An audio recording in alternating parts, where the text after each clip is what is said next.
Hi, I'm Ashy, and today we are wrapping up our color theory series with a completed painting demonstrating all of the different areas that we've covered in this series. So we are going to pull from all of my previous 6 videos. So if you haven't watched the series, I highly recommend it. I think it's very great and informative, so check it out. And this one is going to pull it together. And so this is a full tutorial on this painting. And we are going to start by going over my decision-making process for color choice. So let's flow into it. So looking back at our videos that we've done in this series, we started with the color wheels. So there are the 2 traditional color wheels, which is the red, blue, yellow, and the cyan, yellow, and magenta. I'm not using one of these color wheels exactly. I am gonna use actually a mix, and I'm going to use the Ultramarine Blue, the Quinacridone Rose, and the Hansa Yellow Light. So I have my palette. This is the split primary palette from from Daniel Smith. My other paints are Winsor & Newton. Those are the 2 brands that I use. But this is the split primary palette from Daniel Smith, and I'm just gonna use Ultramarine, which is this one, and then Permanent Rose and Hansa Yellow Light. And I'm gonna go in now to kind of why I made those decisions. And so our next video was on kind of warm and cool colors, the color temperatures. So I wanted this to be a warmer painting overall. So I chose the warmer blue of Ultramarine, which has a little bit more of a red undertone to it, instead of using the more vibrant and green cyan shade. So I'm using Ultramarine, but then I still wanted the kind of clarity and prettier kind of purples, though I'm not using purple in it, but I wanted the ability to mix a cleaner mix with my pink versus red. So I'm using the Quin Magenta, and then Hansa Yellow Light is just a lot more of a pure yellow versus the New Gamboge, which is the other yellow that I have in here. New Gamboge is a lot more orangey. So I wanted to use the more vibrant yellow. So that kind of goes into the warm and cool, which was our second video. And then with the intensities, with using these 3 colors, I can mute the colors down so that they aren't super vibrant and intense. I can get neutrals by muting down the colors, okay? The next video was talking about color harmony. So this painting is gonna lend itself very well to a complementary color palette. So I'm going to use the complementary colors of blue and orange. So we're gonna have those, and then in varying intensities. So some are gonna be more pure pigment, and then some are gonna be more neutral. So that's gonna be the complementary color palette that I'm choosing. Our next video is about limited palettes, and I already told you, I'm just using 3 colors from my Daniel Smith collection here. So I'm keeping it a very limited palette, just 3 colors. Having all of the primaries in there will allow me to mix neutrals very well with that. And then I'm adapting this from a reference photo. So it's going to be looking at our next color, or our next video, where we're taking the colors from a reference photo and actually adapting them. So we're going to make it nice, and it's kind of this vibe, but it's cooler. It's gonna have more blues. So we're gonna adapt from our reference photo, and then we're going to use our different properties of paints to get into, you know, I'm using the Ultramarine because I want it to be the more purpley blue, but also because I want the granulation. I think that that's gonna add a lot of interest to the painting, having the granulation in there. So this painting is going to be structured into kind of sky, and then a band of like the horizon and some land, and then the water. So this is, I'm just going to sketch out a little bit here. I'm not going to do much. I probably wouldn't actually sketch this if I was just painting this for myself, but for the video, I'm just going to add the horizon line. Okay, so that splits sky and water. And then over here, we're gonna have some land coming in and kind of jagged coastline and fading out. And then over here, we'll actually have some buildings. So this is going to be kind of like the harbor side, and this is more wild land side. Okay, so this will have some land also, but then it's going to have the more structured shapes of some buildings. And these buildings are not going to be precise because it's all just going to be silhouettes. So it's not going to be really precise architecture or anything, but I want it to be more angular to show, you know, those geometrical shapes of buildings. And then I'll add in some glowing there too. And then we're going to throw in some masts and some boats. So I'm going to put the sun right here. So my 2 points here are going to lead to that sun, which is setting. And then we'll have some boats.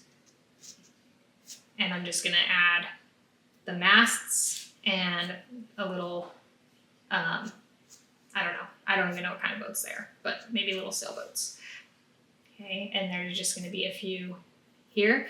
And then this isn't really about perspective, but to get some perspective, as we go farther back in the painting, the boats need to be smaller. Okay, so we don't want a huge boat in the background. If they're all the same type of boats, they're going to get smaller as they go back.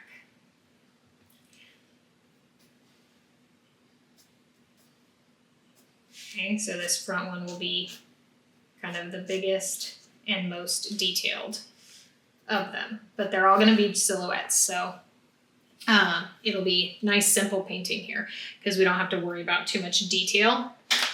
It's going to be loose and easy. So I'm just going to now lift up extra pencil because I don't want that showing through my transparent paints, especially the sun. So I'm pretty much erasing the sun completely. I just wanted to show you where I was going to put it. But the orange is pretty transparent that I'm going to be mixing, so I don't want the lines to show. Okay, so I do have, again, my paints here. I have an extra palette for mixing. I'll probably just use this space, but if I need to, I can use this.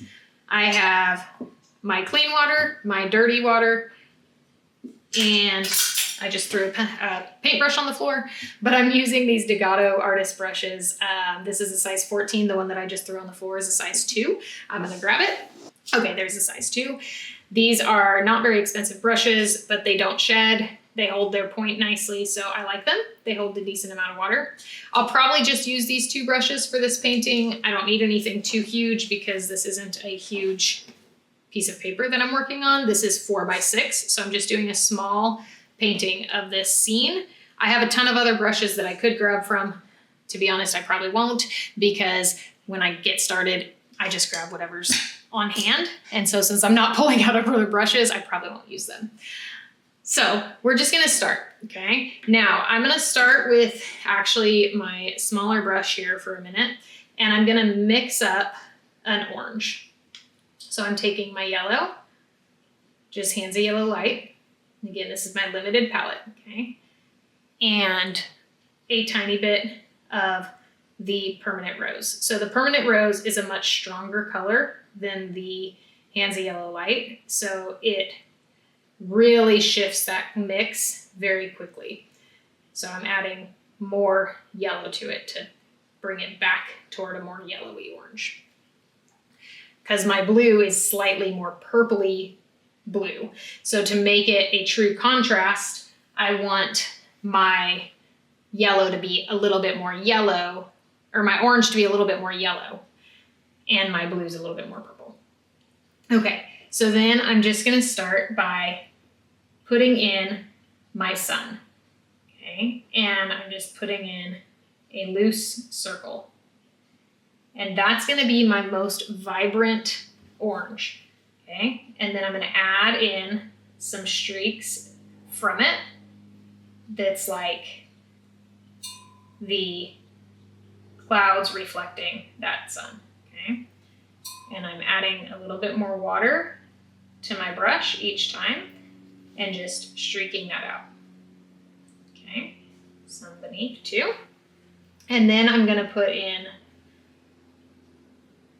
the same thing, just some streaky orange for the reflection in the water.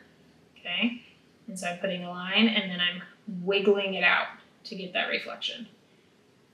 And I can add a little bit more vibrancy to mirror the sun in the middle. Okay, now quickly I'm going to get in some ultramarine. Make sure I have enough water.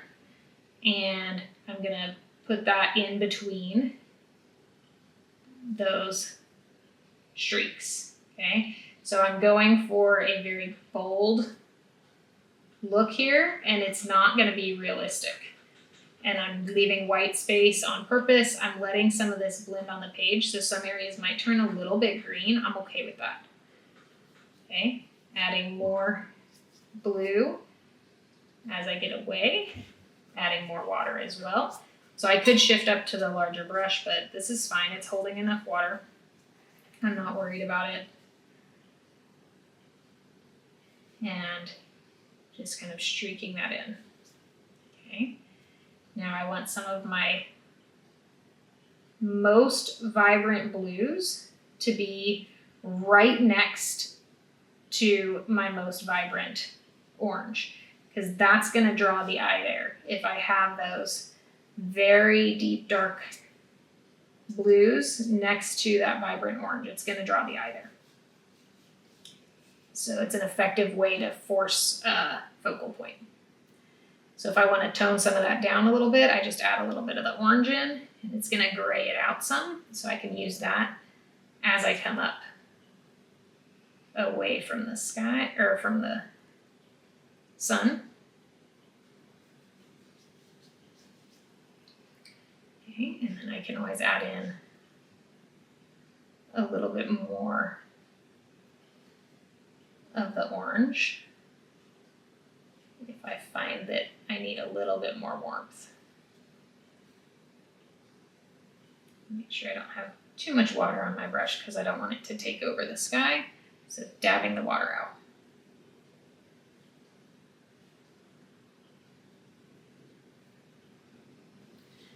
Okay, now I'm gonna get some blooms and stuff like here. It's creating blooms. I'm okay with that. I'm gonna leave it. And then I'm gonna take my larger brush now and get more of that ultramarine. Adding a little bit of yellow into it to tone it down. Dabbing a lot of it out, and then I'm just gonna streak that in to the water. And my silhouettes are all gonna be darker, so I'm really not worried about going over anything that I drew already. Okay. And I'm just placing that in and using dry brushing here. So now we're getting into some different watercolor techniques versus just the color.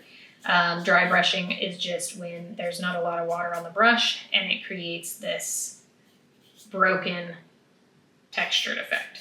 And I just want a lot of white space here because I think it reflects how water moves well. Okay. And it kind of gets some of that sparkling highlights. Okay, now I'm going to take some of my orange. And this is muted down because there's blues mixed in with it. And we're going to add in a little bit more orange to some of these areas. Okay. And again, that's just going to create that little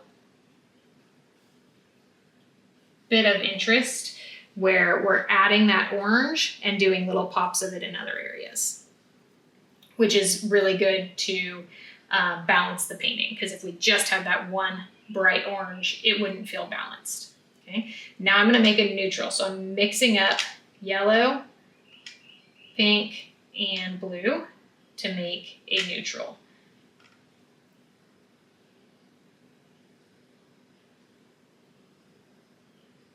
Okay, and I'm going to make it pretty dark. That red is just such the Quinacridone Rose, it really just kind of takes over the mixture really easily. Okay, so there's that, and then I'm going to start adding in my land. Okay, so kind of adding this side in wet on wet because I want that top edge to kind of fade out. And then hopefully as I touch some of these areas, it will kind of bleed out into the water as well. And I'm leaving it a vignette style. So it's going to have white areas around the edge. That's on purpose. Okay, adding a bunch of water here. And here's where you're going to see that those pigment properties really come in, because you're going to see that granulation with all that water that I just added. Okay, and then we can add in a little bit more darkness. Turning green, let me add some more pink. There we go. So my neutral is leaning toward purple, but it's still a gray, so I'm not worried about it. Okay, so there is that area of land. Now I'm going to add in some boats. So I'm going to take a watery mix for the boats in the back. I'm going to put in the mast here first, so just a very thin line. I have my paintbrush straight up and down here, okay? And then I'm just doing some thin lines for the boat masts, okay? And as I get more forward, they're going to be taller and bigger because they're closer to us. Okay, trying to get them nice and straight. Okay, and then I'm just going to add in some boats, and it's just like a little crescent. I'm not being precise. Again, I don't even know what kind of boats these are. They're just like little sailboats, and it doesn't really matter. And I'm just kind of adding it in. And then under them, I'm going to do some little zigzags to look like the reflection of the boat in the water. Okay. Making sure that my ones that are farther back are a little bit smaller. And they get bigger as we come forward. They're also going to get a little bit darker as we come forward too. So this one in the front is going to be the darkest.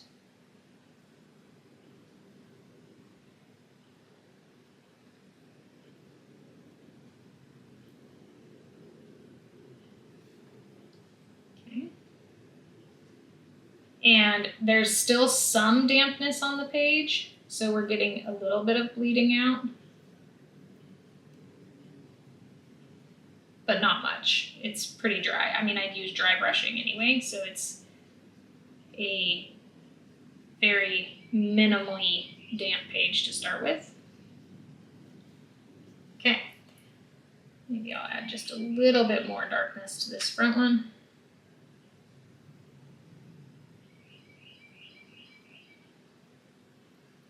Especially at the bottom.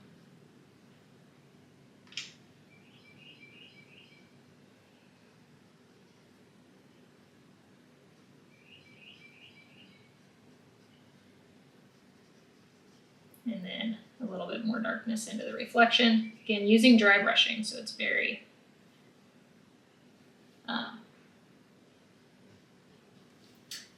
broken.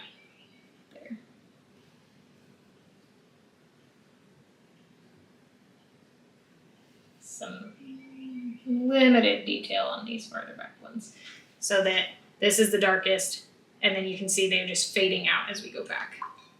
Okay, I'm going to move to my smaller brush again, the size 2, and I'm going to make some more yellow here. Orange, I mean. So yellow and pink.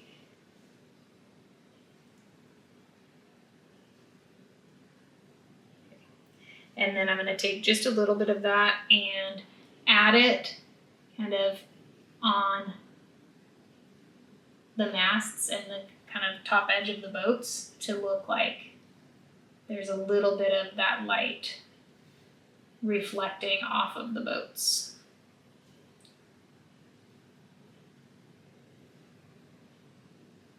And it doesn't have to be precise, just add a little bit of it. And so I'm gonna like make this mast taller, and then that's gonna be all orange at the top. And that'll look like a reflection, okay? And then just a little bit more of that yellow in the water.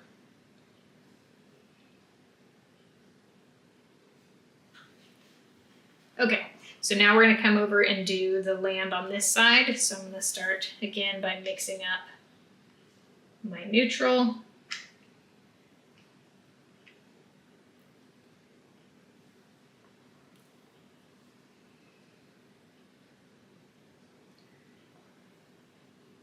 Okay, maybe just a tad more pink. Hopefully it doesn't overtake it. Okay, and then this side should be pretty much all dry, and I'm going to add in my jagged coastline still. Okay, and then kind of color that in. This is a lot more purple than the other side. That's okay though. That's why we mix our neutrals, just to keep it interesting. Okay, and then I'm going to add in a little bit more paint and get in those buildings.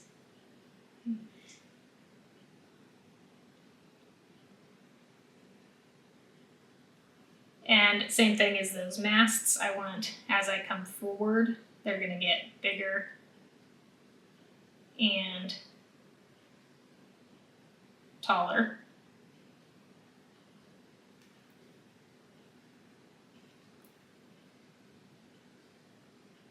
And I'm just trying to get a geometric, so more angular versus more jagged.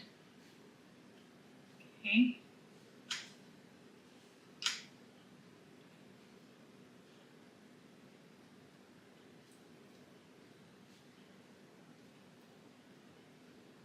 Add a little bit more darkness.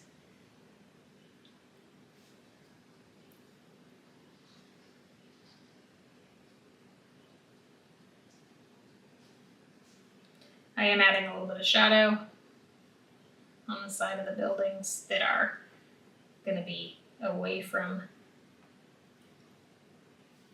the sun, so the side that's facing us. Okay. Now, while those are still wet, I'm going to add in some orange to look like glow in some windows, okay? So like there's lights glowing here. And I'm just tapping it in. I want it to be wet enough that it bleeds a little bit and pushes some of that paint away. And I'm just kind of doing it at random. I'm not being super precise.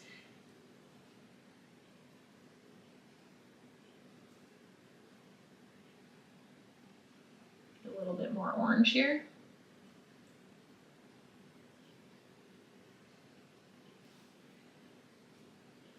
Maybe there's some lights glowing on the top of some of these buildings. I don't know. A little bit more orange on this mast to bring it back in front.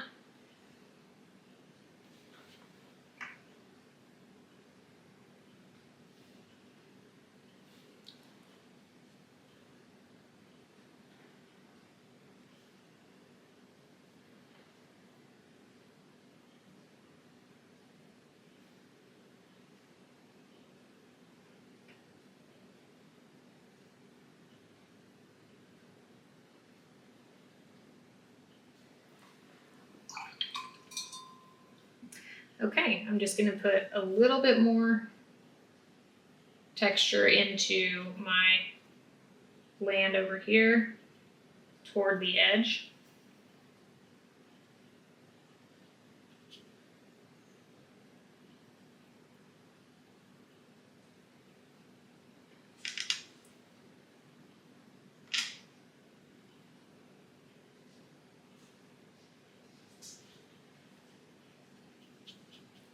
So just some dry brushing. It's going to add a little bit more darkness too. And then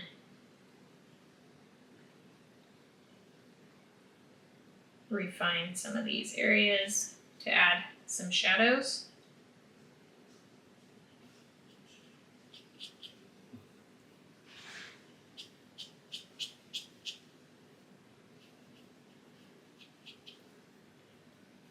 And then take some of that paint and pull it down into the water area to look like a reflection.